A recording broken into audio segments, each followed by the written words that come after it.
엘라의 크리스마스 여행. 시베리아의 드넓은 설원 한가운데 작은 오두막이 있었어요. 그곳에는 꼬마 소녀 엘라가 할머니 스베틀라나, 할아버지 이반과 함께 살고 있었죠. 엘라에게는 학교 친구도 마을 친구도 없었어요. 엘라의 유일한 친구는 오두막 옆 하얀 자작나무들, 그리고 언제나 엘라 곁을 지키는 늑대개 라이카뿐이었답니다. 하지만 엘라에게는 또 다른 비밀 친구가 있었어요. 바로 죽음의 계곡 깊숙한 곳에 혼자 살고 있는 마녀 조리아 할머니였죠. 사람들은 마녀를 무서워했지만 엘라는 조리아 할머니가 외로울 것이라고 생각했어요. 크리스마스 이브, 엘라는 따뜻한 빵과 우유를 바구니에 담아 조리아 할머니가 있는 숲으로 향했어요. 꽁꽁 언 손을 녹이며 조심스럽게 문을 두드렸죠. 조리아 할머니는 엘라의 따뜻한 마음에 깊이 감동했어요. 누구도 조리아 할머니를 찾지 않았거든요. 착한 엘라야. 너희 친절에 대한 보답으로 크리스마스 선물을 주고 싶은데. 할머니는 엘라에게 반짝이는 동전 몇 개와 함께 신비로운 말을 건넸어요. 오늘 밤 하늘을 나는 술록과 마차가 너를 찾아갈 거야. 그리고 먼 여행을 떠나게 될 거야. 그날 밤 엘라는 신비로운 광경을 보게 되었어요. 할머니 조리아는 마법 지팡이를 들고 주문을 외우기 시작했죠. 별빛이여 눈송이여 마법의 힘을 모아라. 그러자 놀랍게도 하늘에서 빛나는 술록마차가 내려왔어요. 엘라는 믿을 수 없어 눈을 비볐지만 꿈이 아니었어요. 엘라는 너무 신났어요. 엘라는 마차에 올라탔어요. 그러자 마차가 서서히 하늘을 향해 올라가기 시작했어요. 산타 할아버지가 이끄는 술록마차는 차가운 시베리아의 공기를 뚫고 점점 멀리 날아갔죠. 시베리아의 오두막이 아주 작은 점으로 보이기 시작했어요. 한참을 날아 술록마차는 어느 도시에 도착했죠. 엘라는 마차 문을 열고 바깥으로 나가보았어요. 화려한 불빛이 가득하고 어디선가 노랫소리가 들렸어요. 그곳은 바로 빛나는 도시 뉴욕이었어요. 반짝이는 불빛과 많은 사람들이 거리를 걷고 있었죠. 거리에서는 음악이 울려 퍼지고 많은 사람들이 즐거운 크리스마스 이브를 보내고 있었어요. 엘라는 사람들 속으로 들어가 처음 보는 낯선 도시를 구경하고 싶었어요. 거리에는 에드워드 아저씨가 겨울의 마지막 왈츠라는 곡을 연주하고 있었죠. 아름다운 선율에 엘라는 발걸음을 멈추고 잠시 귀를 기울였어요. 거리 외곽에는 오래된 서점이 하나 있었어요. 엘라는 집에서 읽을 크리스마스 동화책을 한 권 샀어요. 마침 그때 건너편 베이커리 가게에서 로엘이 빵을 사갖고 나오고 있었어요.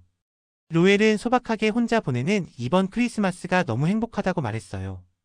엠마는 창가에 앉아 눈이 내리는 걸 보며 뜨개질을 했어요. 이번에 새로 태어난 딸아이를 위해 크리스마스 선물을 하나 해주고 싶었거든요. 루미 가족과 맨하튼에 살고 있는 맥스는 이번에 크리스마스 선물을 하나 받았어요. 바로 베일리라는 친구를 말이죠. 맥스는 아직 베일리가 어색했어요. 할렘에 살고 있는 조지와 도리스는 따뜻한 난로 앞에서 결혼 40주년을 기리며 서로를 따뜻하게 안아주었어요. 아멜리아는 엄마에게 줄 크리스마스 선물을 갖고 기차역에 있었죠. 엄마가 있는 롱아일랜드에 빨리 가고 싶었어요. 기차역에는 하얀 눈이 내리고 있었죠. 광장 앞에는 크리스마스를 맞이하여 아이들이 노래를 부르고 있었어요. 엘라는 크리스마스 트리 앞에 걸음을 멈췄어요. 반짝거리는 트리가 너무 아름다웠어요. 마침 트리 앞에는 클라라와 로빈이 트리에 붉은 구슬을 매달고 있었죠. 그때 클라라가 엘라를 보고 안녕. 우리 지금 놀이공원에 갈 건데 같이 가지 않을래? 그날 밤 클라라와 로빈, 엘라는 놀이공원에 갔어요. 공원 앞에는 반짝이는 회전목마가 돌고 있었죠. 엘라와 클라라, 로빈은 회전목마를 탔어요. 빙글빙글 도는 회전목마를 타자 엘라는 너무 즐거웠어요. 마치 꿈만 같았죠.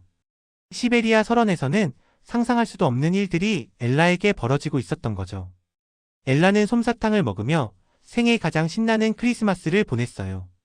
저녁이 되자 도시에는 다시 하얀 눈이 내렸어요. 클라라와 엘라, 로빈은 따뜻한 것이 먹고 싶었어요. 클라라와 로빈은 커피숍에서 따뜻한 코코아를 샀어요. 그리고 엘라를 자신의 집으로 초대했죠. 엘라는 그날 밤 따뜻한 코코아를 마시며 클라라와 로빈에게 자신이 여기에 오게 된 이야기를 해주었어요. 클라라와 로빈은 엘라가 하는 이야기를 즐겁게 들어주었어요. 그리고 그날 밤 그들은 친구가 되었죠. 엘라는 처음으로 친구가 생겼어요. 클라라는 말했어요. 언제든지 외롭다고 느껴지면 놀러와. 곧 하늘에서 술록마차가 내려왔어요. 엘라는 이제 떠나야 된다는 걸 알았죠. 엘라는 클라라와 로빈에게 마지막 인사를 건네고 다시 마차에 올랐어요. 술록마차는 다시 차가운 공기를 가르며 하늘을 날기 시작했죠. 화려했던 도시들이 작은 점으로 보이기 시작했어요. 엘라는 벅찬 마음으로 다시 시베리아 설원에 도착했죠. 그러자 산타 할아버지는 엘라에게 크리스마스 선물을 주었어요. 수십 개의 선물 상자가 엘라를 기다리고 있었어요. 엘라는 너무나 행복했어요. 시베리아의 작은 오두막 소녀는 세상에 둘도 없는 특별한 크리스마스를 선물로 받았답니다.